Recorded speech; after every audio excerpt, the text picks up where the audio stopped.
Chapter 26. The Aftermath.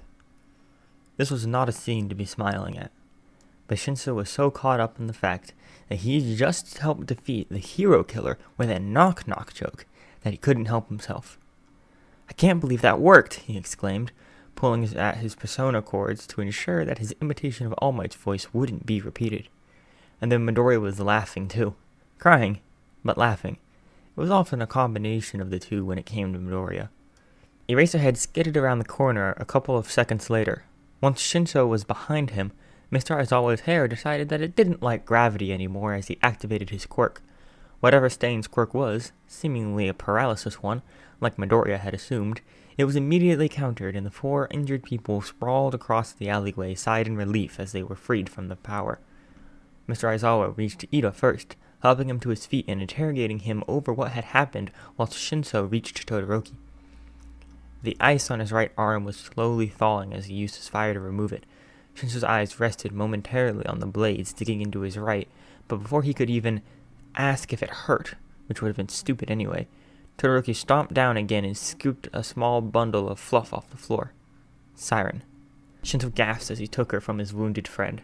For a second there, he thought she was dead, from all the red staining her feathers, but either God had rejected her or Satan had sent her back because she hadn't finished her duty of terrorizing everyone and everything yet, because she rolled back onto her front and gave Shinso a disgruntled tweet. He sighed in relief, and then moved on to check on Midoriya. He was still right by Stain's feet, sobbing silently with a wide smile on his face. "Can you get up?" Shinso questioned, propping Siren up on his shoulder to free his hands and offer one to Midoriya. Midoriya didn't falter to grasp the outstretched hand. He put an awful lot of weight on Shinso as he shakily stood up. Shinso was sure to pull him away from Stain before he fell right into him. "How many songs did you use?" he demanded, quickly realizing that it wasn't an injury preventing him from standing, but sheer exhaustion. He didn't reply at first. He was more interested in Siren hopping from Shinso's side to Midoriya's. After this morning? 5? 5? I didn't sing the entire song," he muttered, staring at Stain's motionless self. "We should get going," Todoroki interjected. He reached Midoriya's other side, pulling his arm around his uninjured shoulder. Shinso did the same on his other side, and they hoisted the slightly shorter boy forwards. They reached Ida. He hung his head, clutching onto his discarded helmet with trembling hands. "I'm sorry," he breathed, for all the trouble I caused." "You didn't cause any of this, Ida," Midoriya whispered in reply. His voice was quiet, but there was something strangely calming about it. "I'm just glad you're alive." "Shinso!" He turned back to Mr. Aizawa. He had Stain wrapped up in his scarf. The other injured hero had removed most of the villain's weapons. He smiled at them softly as Mr. Aizawa continued to speak. "Can you make him follow us out of the alley?" Shinso nodded as he turned back to Stain. "Follow us," he said simply, and the villain began to trudge forwards, whilst Mr. Aizawa held on to him like a dog on the end of a leash. It was surprising how close they were to the main street, that all this madness had happened only a few twists and turns from normality. When they were free of the darkness of the Hosu back alleys, they were almost immediately bombarded by other pro-heroes, sent this way by Endeavor. Todoroki looked a little bitter about it. Their eyes zeroed in on Stain, staring down, head down, beside Eraserhead. Shinso had never been so tempted to make someone do a stupid dance under his mind control before, but that probably would have been pushing it a little. He whispered that idea to the others, though, just so they could share in his amusement. Midoriya giggled under his breath, but Shinso felt him sinking, down, down, as he laughed softly, the adrenaline wearing away as his mind shut down, falling into a deep slumber. Midoriya awoke with heavy eyes and a stiff body. He could probably have turned over and fallen back to sleep, but as soon as he was conscious enough to think it through, memories of the fight came flooding back. He opened his eyes. "Knock knock. Who's there?" Got who?" "Got you." Shinso was laughing at a now blank-faced Todoroki, who had bandages wrapped all the way up his arm. He was released from Shinso's quirk moments later. "I still don't understand why you have to respond in such a way every time," Todoroki frowned. "That's just how it works," Shinso replied, confused as to why Todoroki didn't know this. Midoriya would have just lay there in his ball of blankets and pillows and watched distantly for a while, if Siren then didn't appear in his face and chirp loudly in his ears. He groaned and pushed her out of his way. "Midoriya," Ida was the first to say. The other two followed suit immediately after. He rubbed his eyes and sat upright, feeling extremely groggy. Where am I?" "The hospital. We're still in Hosu," Shinso replied quickly. He was the only one in ordinary clothing. The rest were in hospital attire. Midoriya realized he was too. Shinso was sitting in a chair between Midoriya's and Todoroki's bedsides, whilst Ida's bed was opposite. He turned the chair around to face Midoriya properly, a concerned look on his face. "Are you all right?" he asked. "You've been asleep for quite a while," Todoroki finished for him. How long?" Midoriya questioned. "It's almost 5:30, so I can't remember exactly what time you passed out last night, but it has to be around 19-20 hours at this point," Shinso explained. He gaped as he shuffled out of his bedsheets, almost burying Siren in the process. I didn't realize I was that quirk exhaustion," Shinso waved him off. "You need to get used to the limits of your quirk, Midoriya." He rubbed his head sheepishly, before Siren re-emerged and decided to nestle in his hair again. Is Siren supposed to be here?" Shinso raised an eyebrow. "Try telling that to Siren." Midoriya grinned as he imagined the hospital staff trying and failing to remove the little green bird from his side. "What about you?" Midoriya asked, rubbing at the large plaster on his cheek. You're not injured, are you?" Shinso shook his head. "I stayed the night here, though, rather than going all the way home. I've just been with Mr. Aizawa all day. You didn't miss out on much." "But weren't we supposed to be going to—" Midoriya's eyes widened. "The radio show. Oh no, it's Thursday. I'm gonna miss it." "Yeah, don't worry about that," Shinso smiled. "Oh, actually, Mr. Aizawa was going to talk to us about something later. If you're awake now, I could go and get him," he offered. "Yes, do that. And then we can get some food from Midoriya," Todoroki suggested. He turned back to him. "I suppose you're hungry. You haven't eaten anything in a while, since you've been asleep for so long." Midoriya smiled at how thoughtful he was. "Yeah, thanks." "I'll go now then," Shinso nodded, getting to his feet and hurrying over to the door. "I'll be right back." As soon as he was gone, Midoriya saw Ida bow his head. What about you, Ida?" Midoriya questioned, unsure of what else to say. His arms looked far worse than Todoroki's, covered extensively with bandages, and one was even in a sling. How are you feeling?" "I'm so sorry, Midoriya," he said immediately, completely sidestepping Midoriya's questions as if they weren't all that important. "I'm sorry you had to use your quirk so much for me. I'm sorry you got hurt. I'm sorry any of this happened at all." "Ida!" Midoriya exclaimed. "Don't be sorry. Wasn't the hero killer arrested? He was arrested, right?" Todoroki nodded in reply. Yeah. And Todoroki's okay?" Another nod. "And I'm okay. And Native?" Nod. "Everyone's okay. Native would have been killed if it weren't for you. But are you okay?" He looked up at him, a slight mist covering the inside of his glasses. "Yes. My arms are rather badly hurt, as you can see, but it could have been far worse had the two of you, 3, including Shinso, not stepped in when you did." "Even Siren helped," Todoroki added, pointing at the bird on Midoriya's head. "Shinso said she pecked out a Nomu's eye." Midoriya stared. "She did what?" "He said angry little birds go for the eyes." Now Midoriya wasn't sure if he was being serious or not. The prospect kind of scared him, but before he could question it further, the sliding door to the room was opened once more. From it came Shinso, Mr. Aizawa, Manuel, and a man with a dog's head? Shinso hurried back over to Midoriya. He looked kind of nervous. "How are you feeling, Midoriya?" Mr. Aizawa asked primarily. He was still in his hero costume. Midoriya wondered if he ever took it off at all. I'm fine, sir," he mumbled in reply, swinging his legs across the bed to allow Shinso room to sit down next to him. "Good," he nodded, saying it like he just passed a test. "We'll talk later, but for now, you all have a visitor." He turned to the only stranger in the group. "This is Kenji Suragami, Hosu's chief of police." Midoriya gulped. This couldn't be good. He invited them to stay seated after the others started to scramble to their feet. Todoroki and Ida stood anyway, though, gaping at him when he made a soft woof noise in the same way that Shinso and Midoriya did. "So, you're the UA students who brought down the hero killer, huh?" he continued, gazing at each of them in turn. "We are," Todoroki affirmed quickly. "And not all of you are even Hero Course students quite yet, as it turns out." Shinso and Midoriya exchanged glances. I'm here about Stain, Saragami explained. He has some serious injuries, is in another hospital under a strict guard, woof. A couple of broken ribs, some serious burns, a damaged jaw, but most severe of all, we had to get his stomach pumped. He'd been poisoned, you see. Well, it is rather dangerous to lick blood off the alleyway, Shinso retorted. Midoriya struggled to keep his composure. Yes, but it is even stranger to somehow ingest such a deadly toxins when all of your blood is clean and nothing else was found in that street. And then, after that, we realized that whatever was in his stomach had now gone, or no longer had its toxic effects, woof. Of course, that was why it was so easy for you to brainwash him, Hitoshi Shinso. He nodded to him. He was most likely hallucinating, seeing All Might at the end of the road. That's because I mimicked his voice with my support item, Shinso explained. I see, woof, the chief of police replied, although the question still remains. How was he poisoned? His eyes settled on Midoriya. With such a versatile quirk, we can only assume it was something you sang, Canary.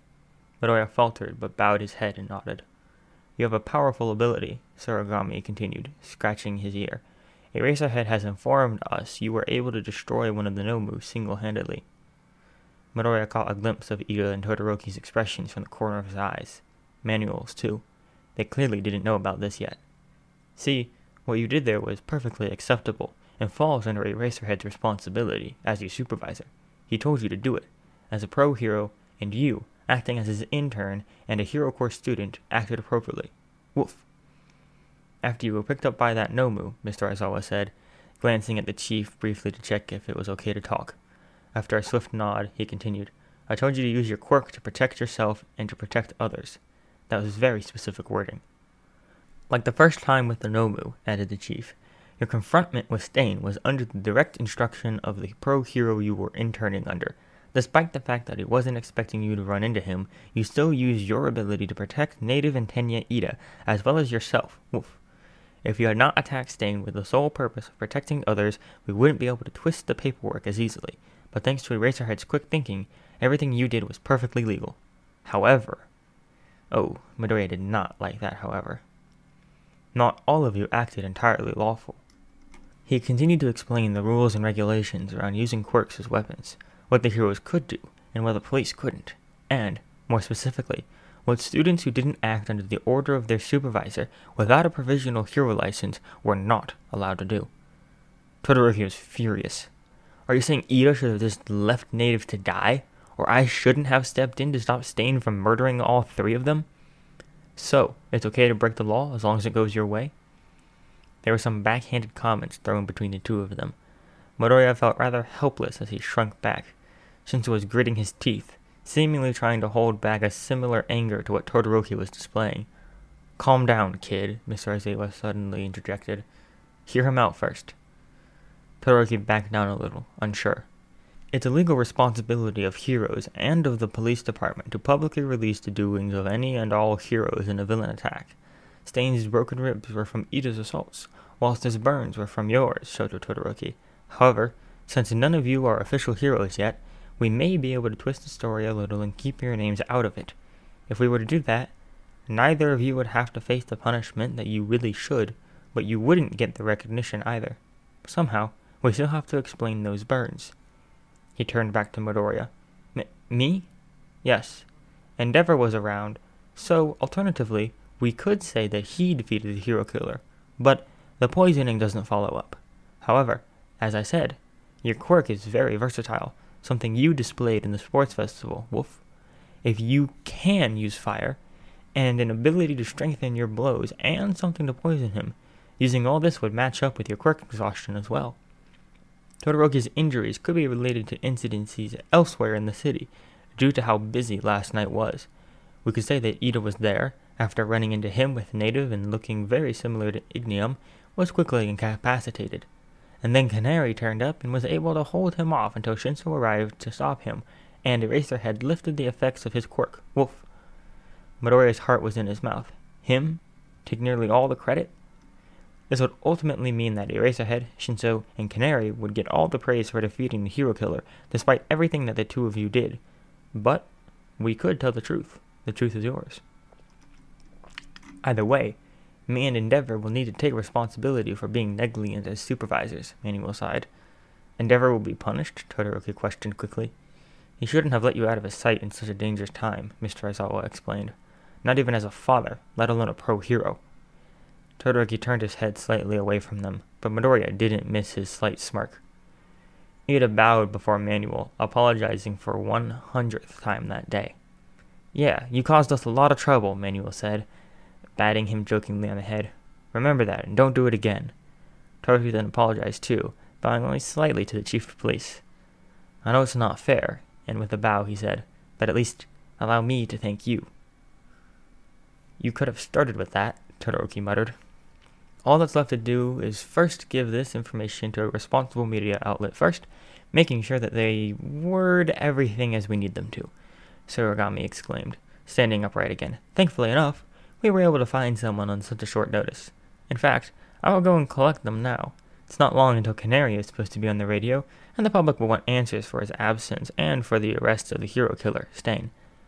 I'll go and get them now, if you want, sir, Manuel offered. It seemed like he was desperately trying to get into the chief's good books. I will come too, Surigami nodded. Thank you all again. Other officers will be visiting you soon to get your official statements on the case. And with that, they were gone. Mr. Aizawa sighed. What are we going to do with you, problem child? Midoriya sat there and blinked for a moment, before he realized that he was talking to him. What? Both of your internships are over, by the way, the hero continued. Neither of you acquired very serious injuries, unlike Ida, but it will probably be for the best to keep you two out of the public's eye for a little while. And you can have some time to recover and rest for the rest of the week. Midoriya was secretly pleased that they never reached Friday. He had not been looking forward to Midnight's tutelage. As for you, Shinso, you need a hero name. You said you don't want to go as Raven, so you weren't well known as an underground hero, correct? He nodded. Then you're going to have to think of something else, and fast. The reporters will be here any second. Shinso's eyes widened at the sudden revelation that he now had a matter of minutes to decide on a name that would most likely stick with him for the rest of his life. Mr. Aizawa hesitated, before turning back to the door. I'm going to double-check with the chief of police as to what exactly I need to do. He wasn't that clear. If the reporters come up before I do, make sure not to tell them too much yet, understand? They all nodded simultaneously, before Mr. Aizawa hurried out of the room, and they were left alone. Silence fell over the four of them before a moment. Midoriya was busy brainstorming hero names. Ooh, that was quite a good one, actually. Brainstorm. But Shinso seemed to be preoccupied. He let out a little laugh and spotted that sadistic grin of his. I can't believe I stopped the hero killer with a knock-knock joke. Midoriya snorted. Jolting so siren almost fell off his head. I almost forgot. Imagine the headlines. Oh, please don't tell them that. Breaking news. The hero killer, Stain, defeated by a knock-knock joke and Britney Spears. Don't you dare tell them that. Shinso sighed and stood up, wandering over to the fourth bed and collapsing into it. I'm just collecting blackmail material to use against you. You're too scary to not have something prepared. But, Midoriya started, but before he could say anything else, the sliding door opened once more. My baby fledglings! Shinso sat up and blinked. Oh, wow. Aozora headphones aren't surgically fused with her head. Shinso sighed as a familiar blue-skinned woman, who wasn't wearing headphones for the first time since Midoriya had met her, dashed into the room and threw herself at Midoriya. You weren't told what happened, but that you were hurt by a villain, and then you didn't turn up to the radio, and you're gonna suffocate him, Shinso deadpanned from across the room as Aozora hugged Midoriya so tightly that Siren had started to tweet at her in warning. Aozora finally released him, and he was finally able to look at her. Are you crying? Midoriya gaped. No. She was. She very much was. They were onions, okay? She sobbed, not even trying to rub the tears from her face as she desperately tried to keep smiling, but it ended up just looking creepy, like most of her smiles did. This is a hospital, Shinso pointed out.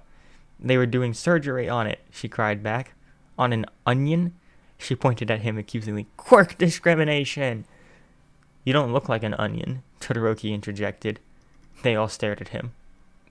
Thanks, Aozora said, now crying even harder. Aozora's quirk is that she's an onion in human disguise, Shinso smirked. Puffin theory confirmed. Aozora just stood up and walked towards Shinso, her arms outstretched. "Can I have a hug, Raven?"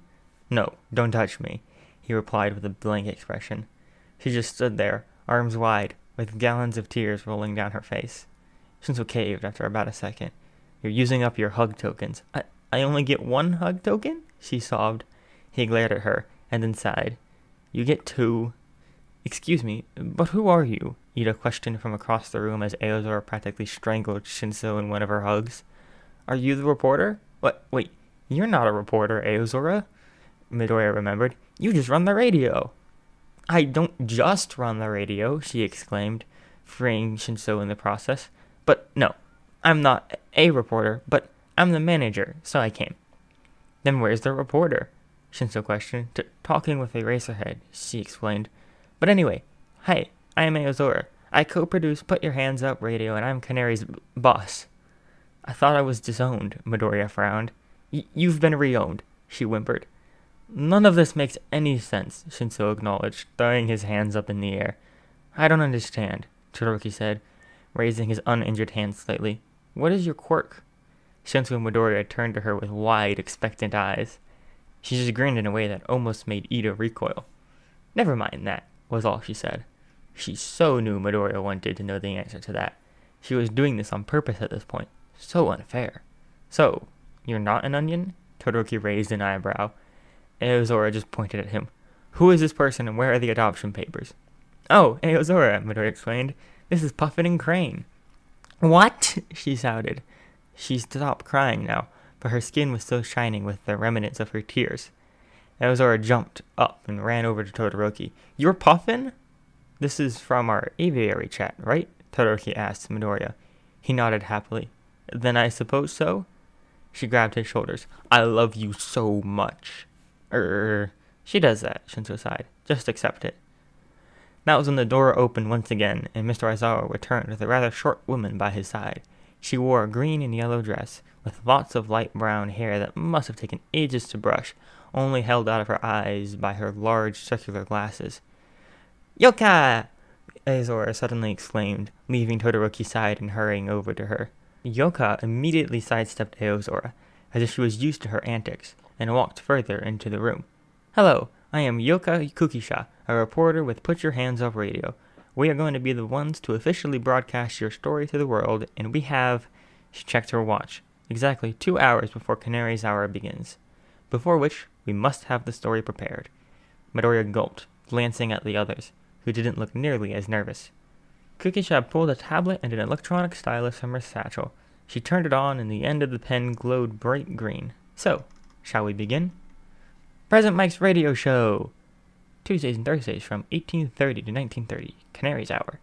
Present Mike, hello, my little listeners, and welcome to not Canary's Hour. It was mentioned earlier today, but Canary won't be in this evening, and we have had many, and I mean many, calls and comments asking where he is. But don't worry, he is okay. Everyone is fine. More than fine now, actually.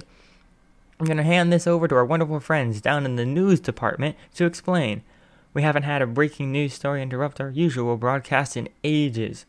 We will still be having our normal news section at the end of the show, of course, but let's simply enlighten you as to what has been happening over the last day. See you in a moment.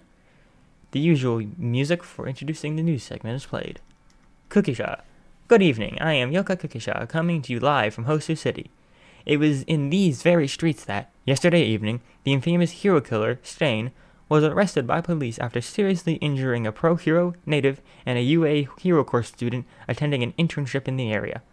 Also in the same area at the time was the pro-hero Eraserhead, training 2 interns from his very own UA, the future heroes Canary and Brain Blank. After being separated due to villainous activity elsewhere in the city that evening, Eraserhead was able to instruct Canary to use his quirk to protect others and himself, until they were able to reunite. After getting lost and encountering the villain, Stain, Canary was able to hold off the hero killer and protect those under Stain's paralysis quirk until Brain Blank arrived to immobilize the villain, and Eraserhead was able to counter his quirk. Canary has been in Hosu General Hospital for severe quirk exhaustion since the attack began at roughly 8 o'clock last night and shall be released shortly. Meanwhile, Stain, real name Chizome Akaguro, is under heavy police guard as he is treated in an undisclosed location before his official trial, where the radio disintegrated under his touch. He's all they're talking about, he hissed, his nails digging into the wood of the bar counter in frustration. Him and the pesky little brat. He slammed his fist into the table, sending dust scattering around him and sending liquid sloshing out of the glasses not far away. So annoying, both of them. What would you have us do? The man of mist questioned, narrowing his eyes in interest. I want to get rid of him, he snarled, now scratching at his neck in frustration. He disintegrated my Nomu. He's cheating. That quirk. I hate it. And I can destroy whatever I hate, right, Sensei?